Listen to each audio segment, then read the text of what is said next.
To make these beautiful increases, first work to a spot where you need to add a new stitch. For me, it's gonna be right here. Then insert the tip of the right needle from front to back into the space between the first and the second stitches from the tip of the left needle, like this. Then wrap the tip of the right needle with the yarn as we do when we knit a stitch. If you hold yarn in your right hand, you will do it like this. If you hold yarn in your left hand, you will do it like this. Pull the wrap through, forming a new stitch, and knit the first stitch from the tip of the left needle. And then continue to work in whatever stitch pattern you like.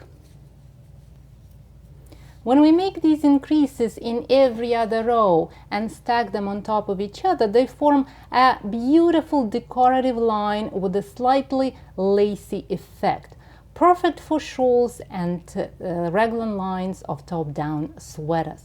To keep the line consistent, purl the newly created stitches in the next row or knit them in the next round if you make a seamless project.